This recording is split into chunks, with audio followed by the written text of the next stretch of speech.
Hypnosis versus meditation. What are the differences? Are there differences? What are the similarities? Now, this is a question that I get asked by clients, friends, and students alike. It's a great question, because if you've ever had a guided hypnosis session, it can really feel a lot like meditation. It can really feel a lot like guided visualization. And there are definitely similarities, which I will get into. But first, I'm going to get into the differences because there are fundamental differences between the two. When we think of meditation, we really can come into the practice of it, practicing to sit with your thoughts or your discomfort, or even just observing your thinking and learning how to calm your mind and not get so involved or engaged in your thinking. Whereas with hypnotherapy, we're really looking at reprogramming or retraining the mind. Hypnosis is way more outcome based, like let's use that state of the subconscious mind in order to create the new neural pathways, create the response of chemical messaging that then creates a more successful program. Because really, there's unsuccessful programs and there's successful programs, but the mind doesn't know the difference.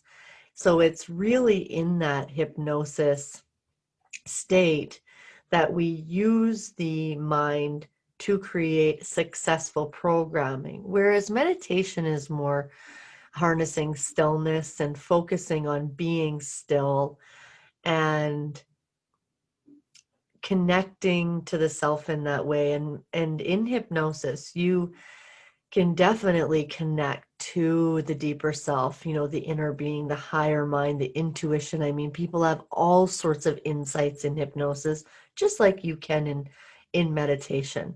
When the clarity comes, it comes. And in meditation, that clarity comes more from creating space by not engaging in the thinking so much.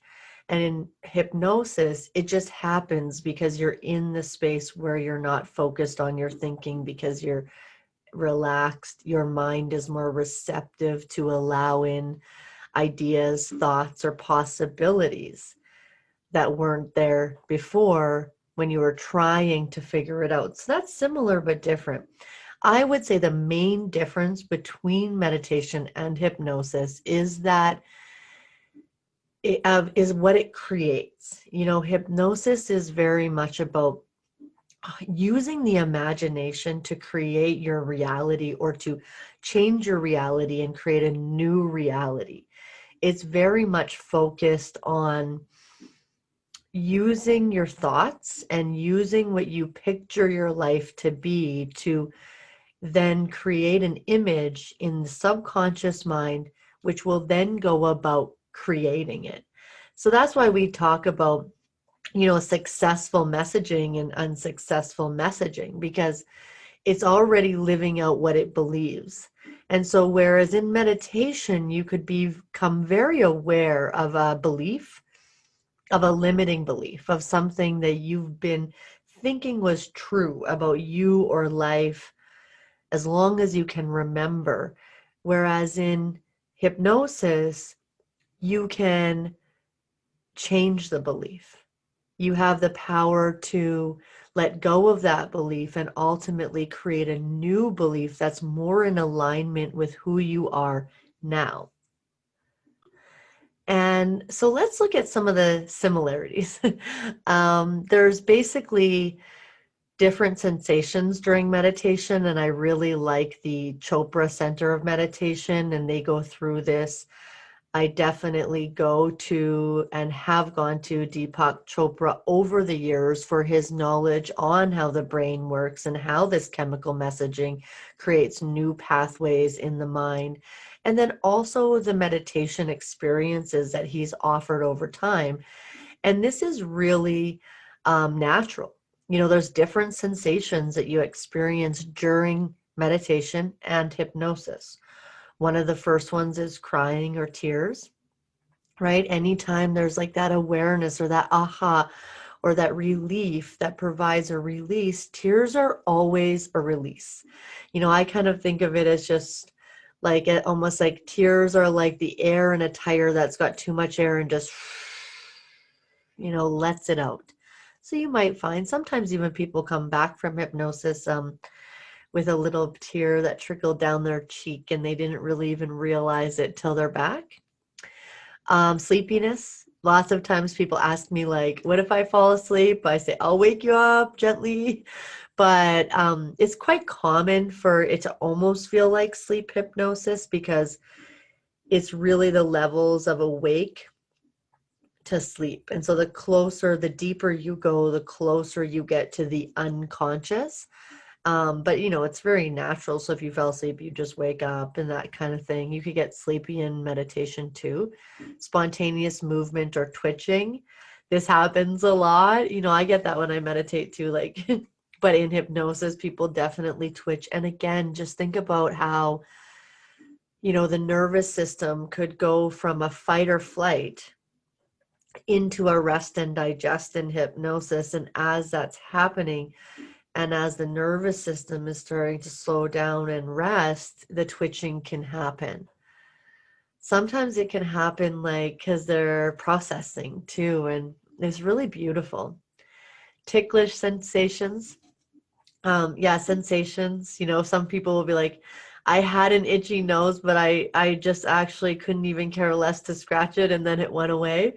That happens lots in hypnosis, where people wonder if they can move or scratch, which of course they can. It's very common. One of the ways that I teach my students to know if somebody is in a more hypnotic state is that they do often feel a tingling or numbing in the hands and feet as they go deeper, or feet, hands or feet, sometimes both. And this could be so true too of like kind of energy, lights, right? Lots of times people see light in hypnosis. They might experience like a tension or a pain. So say if we were working with anxiety, they might feel like more of a tension or a pain in their center of their chest. And then as we're working through it, and then by the time we're done, that be completely released. Headaches, they're saying too, in meditation, you can get that, when we can really be starting to let go of our overthinking and over planning and trying to understand so much. And like, when we just kind of soften into that space of letting go, sometimes that can be detoxifying. And that definitely can be, hypnosis is very detoxifying, and also pain, like pain relief. I was just working with someone yesterday where the whole time in hypnosis, she didn't feel her pain at all. And it really kind of goes to show us how mental relaxation can be so relieving too.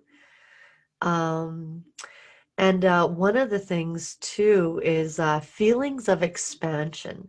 So I've had a meditation process for years, but I definitely use it in a different way than hypnosis, because hypnosis I use to sometimes go deeper just with self-hypnosis into my own meditation process, but then ultimately I'm utilizing that space more to give myself suggestions or to visualize where I'm going. Again, using the imagination, but it really is the feelings of connectedness and consciousness and feeling more connected to the universal mind and understanding that that space has no limits. The only limits we give it are our conscious and our unconscious beliefs that hold us to a certain paradigm of life or how life works. And so being in that space of hypnosis, like, and I've definitely experienced this on a much deeper, more profound level in hypnosis as opposed to meditation, where I can really get this sense, and I like to bring this out in my clients too, this sense of formlessness, this sense of understanding that you can kind of go into this space open and receptive and create something from nothing. So it really does start to challenge our beliefs that like of limitations of how you need, what you need to do to get from point A to point B, instead of really tapping into the energy that creates worlds and allowing that to direct you and guide you to each step that will naturally appear for you and be shown for you to get there. And that's my favorite part about hypnosis, where we don't have to do it all ourselves. The responsibility to change is not based on our willpower or our struggle. It's based on our alignment, and through using that energy, letting ourselves expand, be more open, be more receptive to not knowing the path to be guided there downstream. So I hope that answered your questions. If you do have any more questions about the differences or the similarities, feel free to post in the comments and I'll pop in there and answer more questions. Great. Ciao for now.